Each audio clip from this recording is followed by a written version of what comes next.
जय श्री कृष्णा, राधे राधे। तो आज की इस वीडियो में आप रसपान करेंगे चैत्र मास महात्म्य में अध्याय 5 का, जिसमें नारद जी द्वारा व्यास जी को देवी की महिमा बतलाने का वर्णन आप सुनेंगे। तो मैं मीनू शर्मा आप सभी का आपके अपने YouTube चैनल की कथा टीवी पर स्वागत करती हूँ। सभी को मेरा राधे राधे। और चलिए आज का अध्याय आरंभ करते हैं। तो बोलिए प्रेम से जय माता दी। ऋषिगण बोले कि हे सौम्य, महर्षि व्यास जी की किस पत्नी से सुखदेव जी उत्पन्न हुए, उनका जन्म किस प्रकार हुआ, किस प्रकार से उन्होंने इस संहिता का सम्यक अध्ययन कर लिया, आपके द्वारा ही अयोनिज कहे गए हैं, और फिर अन्य से उनकी उत्पत्ति कैसे हुई। हे महामते, इसमें हमें महान संशय हो रहा है, आप इसका समाधान करें। हम लोगों ने पहले ही सुना है कि महातपस्वी सुखदेव जी गर्भ योगी थे। ऐसी स्थिति में उन्होंने इतने विस्तृत पुराण का अध्ययन कैसे कर लिया। तब सूत जी महाराज बोले कि प्राचीन काल में एक समय सत्यवती के पुत्र व्यास जी सरस्वती नदी के किनारे अपने आश्रम में गोरैया पक्षी का जोड़ा देखकर आश्चर्यचकित हो गए। अंडे से तत्काल पैदा हुए लाल मुख वाले, सुंदर रंगों वाले एवं पंख रहित शिशु को घोंसले में ही छोड़कर वे दोनों उड़ गए और अत्यंत परिश्रम से चारा लाकर उस शिशु के चोंच में डालते हुए वे दोनों पक्षी अत्यंत आलाहत हो युक्त होकर उस शिशु के अंगों को अपने अंगों से रगड़ते हुए प्रेम पूर्वक उसके सुंदर मुख को चूम रहे थे। व्यास जी उस शिशु में उन दोनों पक्षियों का ऐसा अद्भुत प्रेम देखकर चिंता में पड़ गए और मन ही मन सोचने लगे कि यदि अपने पुत्र के प्रति पक्षियों में ऐसा प्रेम दिखाई दे रहा है तो अपनी सेवा का फल चाहने वाले मनुष्य में ऐसा प्रेम व्यवहार होने में आश्चर्य ही क्या है। क्या ये दोनों पक्षी का सुख साधन स्वरूप विवाह करके स्वयं सुखी रहते हुए इसकी वधू का सुख मुख देख पाएंगे? क्या इनकी वृद्धावस्था में यह धर्मनिष्ठ पुत्र पुण्य प्राप्ति के लिए इन दोनों की सेवा करेगा?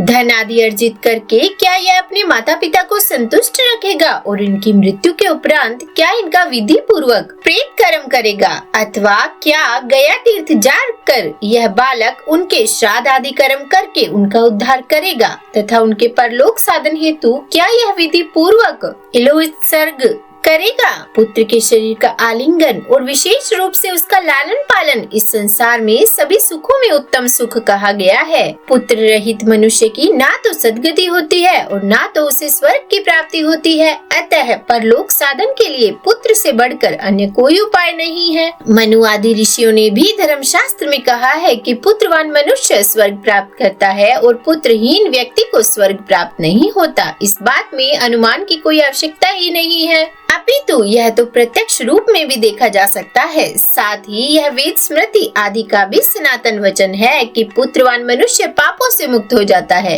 रोग अवस्था में तथा मरण काल में भूमि शैया पर पड़ा हुआ संतानहीन प्राणी दुखी होकर अपने मन में विचार करता है कि मेरे घर में पर्याप्त धन है, अनेक प्रकार के पात्र है तथा मेरा यह भवन भी अत्यंत सुंदर है, किंतु अब इन सब का स्वामी कौन होगा? क्योंकि मृत्यु काल में उस प्राणी का मन अति दुखी होकर भ्रमित होता रहता है, इसीलिए उस भ्रांत मन वाले प्राणी की दुर्गति अवश्य होती है। इस प्रकार अनेकानेक चिंतन करके और बार बार लंबी तथा गर्म सांसें लेकर सत्यवती पुत्र व्यास जी का मन अत्यंत खिन्न हो गया। उसके बाद मन में बहुत सोच विचार करके अत्यंत दृढ़ निश्चय करके वे तपस्वी तपश्चर्या के लिए मेरु पर्वत पर चले गए। उन्होंने मन में विचार किया कि मैं विष्णु, रुद्र, इंद्र, ब्रह्मा, सूर्य, गणेश, कार्तिकेय, अग्नि एवं वरुण इन देवताओं में से किस देवता की आराधना करूं जो वर प्रदान करने में उदार तथा अष्ट फल को देने वाले हो। इस प्रकार व्यास जी विचार कर ही रहे थे कि उसी समय संयोगवश मुनि श्रेष्ठ नारद जी हाथों में वीणा धारण करते हुए वहां आ गए। उन्हें देखकर सत्यवती पुत्र व्यास जी अत्यंत ही प्रसन्न हुए और फिर उसके बाद उन्होंने अर्घ्य तथा आसन प्रदान करके उन मुनि से कुशल क्षेम पूछा। कुशल क्षेम पूछने के बाद मुनिवर नारद जी ने पूछा कि हे द्वैपायन, आप किस कारण से चिंताग्रस्त हैं? मुझे बतलाइए। तब व्यास जी बोले कि संतानहीन व्यक्ति की सद्गति नहीं होती और कभी भी उसके मन में सुख की अनुभूति भी नहीं होती। इस बात को लेकर मैं अत्यंत दुखी हूँ और बार बार यही सोचता हूँ कि मैं अभिलक्षित फल देने वाले किस देवता को अपनी तप साधना से प्रसन्न करूँ। चिंता में पड़ा हुआ हूँ।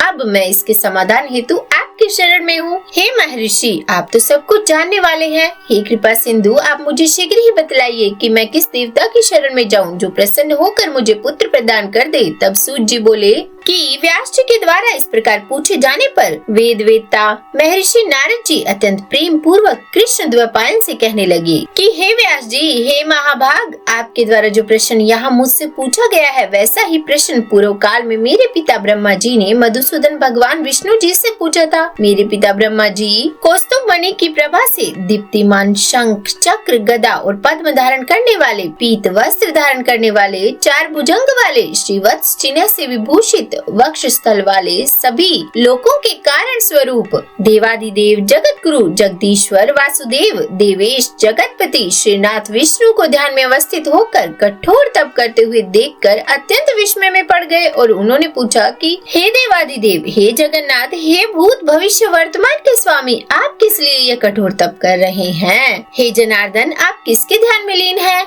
हे देवेश, मैं परम विस्मय में पड़ गया हूँ कि समस्त विश्व का स्वामी होते हुए भी आप ऐसा ध्यान कर रहे हैं। भला इससे बढ़ अन्य कौन सी विचित्र बात होगी? आपके नाभि कमलों से प्रादुर्भाव होकर मैं संपूर्ण लोकों के कर्ता के रूप में अधिष्ठित हूँ। हे लक्ष्मीपति, आपसे भी श्रेष्ठतर कौन देवता है? उस देवता को मुझे बतलाइए। हे जगन्नाथ, मैं तो यही जानता हूँ कि आप ही आदि स्वरूप, सबके कारण, निर्माता, पालनकर्ता, संगारक और सभी कार्यों को संपादित करने वाले हैं। हे महाराज, आपकी इच्छा से ही मैं इस जगत के रचना कार्य में प्रवृत्त हूँ और सदा आपके ही आदेश से शंकर जी प्रलयावस्था में जगत का संहार करते हैं। आपकी आज्ञा से ही सूर्य आकाश में नियमित रूप से भ्रमण करता है, शुभ तथा अशुभ हवा चलती है, अग्नि तप धारण करती है तथा मेघ वृष्टि करता है। आप किस देवता का ध्यान कर रहे हैं, यह मेरी महती शंका है। मैं तो तीनों लोकों में आपसे बढ़कर अन्य किसी देवता को नहीं जानता हूँ। हे सुवृद्ध, मैं आपका भक्त हूँ, अतः कृपा करके मुझे यह बतलाइए, क्योंकि यह सर्वविदित है कि महान लोग अपने भक्तों से कुछ भी गोपनीय नहीं रखते।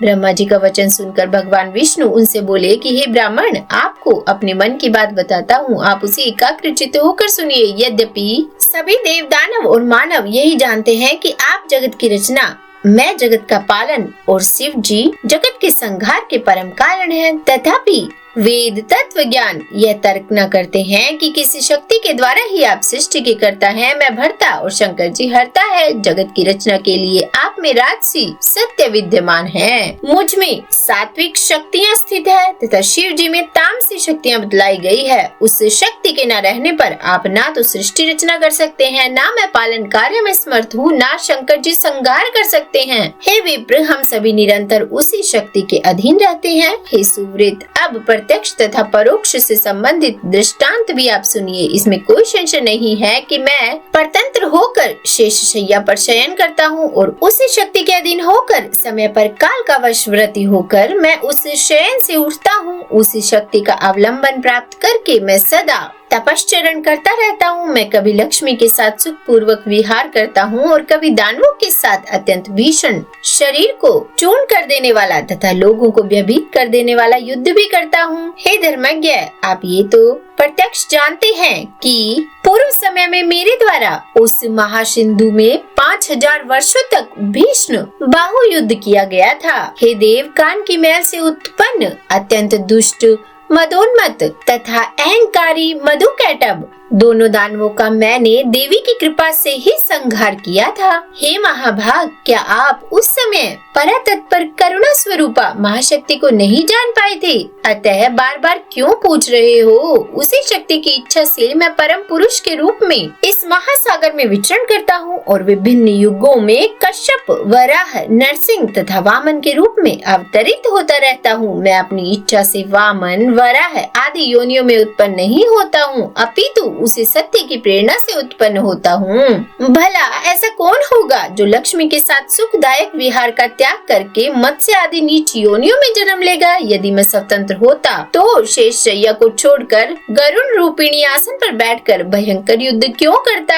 हे अज, प्राचीन काल में एक बार आपके समक्ष ही धनुष की प्रत्यंचा टूट जाने के कारण मेरा सिर छिन्न हो गया था। तब शिल्पकार में श्रेष्ठ आपने फिर से मेरे धड़ पर घोड़े का सिर जोड़ दिया था। ऐसे लोक में हे लोक निर्माता उसी समय से मैग्रीव नामक नाम से प्रसिद्ध हुआ। यह सब आपके सामने घटित हुआ था। यदि मैं स्वाधीन होता तो संसार में यह विडंबना कैसे होती। अतः मैं स्वतंत्र नहीं हूँ, अपितु सर्वदा उसी शक्ति के अधीन हूँ। मैं निरंतर उसी शक्ति का ध्यान करता रहता हूँ। हे कमलोद्भव, मैं इसके अतिरिक्त अन्य कुछ नहीं जानता। तब नारद जी बोले कि हे व्यास जी, भगवान विष्णु ने ब्रह्मा जी से इस प्रकार कहा था, हे मुनि श्रेष्ठ, मेरे पिता ब्रह्मा जी ने वे सब बातें मुझसे कही थी। अतः आप भी कल्याणकारी पुत्र प्राप्ति के उद्देश्य से सर्वदा अंश रहित होकर अपने हृदय कमल में देवी भगवती के चरणारविंदों का ध्यान कीजिए। वे देवी आपके समस्त अभिलक्षित फलों को अवश्य प्रदान करेंगी। तब सूत जी बोले कि नारद जी के ऐसा कहने पर सत्यवती पुत्र व्यास जी ने देवी के चरणारविंदों में अपना ध्यान केंद्रित करते हुए तपस्या